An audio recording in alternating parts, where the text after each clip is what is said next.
അധ്യക്ഷത വഹിക്കുന്ന നമ്മുടെ എല്ലാ ആദരണീയനായ കാക്കശ്ശേരി മാഷ്, ആമുഖ പ്രഭാഷണം നടത്തിയ പ്രിയപ്പെട്ട ഉണ്ണികൃഷ്ണൻ, ഉപഹാര സമർപ്പണം നടത്തുന്ന Padma Bhushan Sangeetha Kalanidhi doctor T V Gopalakrishnan, മംഗളപത്രം സമർപ്പിക്കുന്ന പത്മശ്രീ ഗോപിയാശാൻ, പൊന്നാട അണിയിക്കുന്ന പത്മശ്രീ പെരുവനംകുട്ടന്മാര, ബഹുമാന്യായ മുൻ MLA-യും കേരള പ്രവാസി ബോർഡ് ചെയർമാനുമായിട്ടുള്ള Shri Abdul Khader, Shri KP Udayan, T Murthy, Vijilan, TN Murali, Mohanakrishnan Odathi, K Anto, P Aravindakshan, KN Raman Namboothiri, C Anilkumar, K Divakaran, Shri N Prabhakaran Nair, Shri Aravindan Pallath, Shri Jayakumar, KV Zubair, K Unnikrishnan, Ramakrishnan Ilayal, Sethu Thiruvenkitam,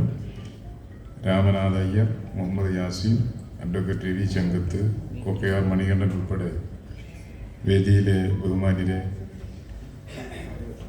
പ്രിയപ്പെട്ട സഹോദരി സഹോദരന്മാരെ, നമ്മുടെ എല്ലാവരുടെയും ഇടയിൽ വളരെ സജീവമായി സാമൂഹിക, സാംസ്കാരിക, ആത്മീയ, രാഷ്ട്രീയ മണ്ഡലങ്ങളിൽ നിറഞ്ഞു നിന്ന് പ്രവർത്തിക്കുന്ന ഒരാളാണ് നമ്മുടെ എല്ലാം പ്രിയപ്പെട്ട പ്രകാശ് സ്വാമി.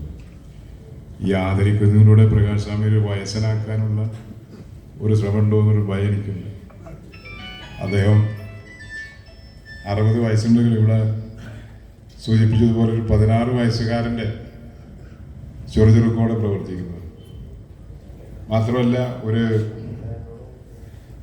വ്യവസായി എന്നതിനേക്കാൾ ഉപരി അദ്ദേഹം മറ്റു പല മേഖലകളിലുമാണ് അദ്ദേഹം തൻ്റെ സാന്നിധ്യം അറിയിച്ചിട്ടുള്ളത്.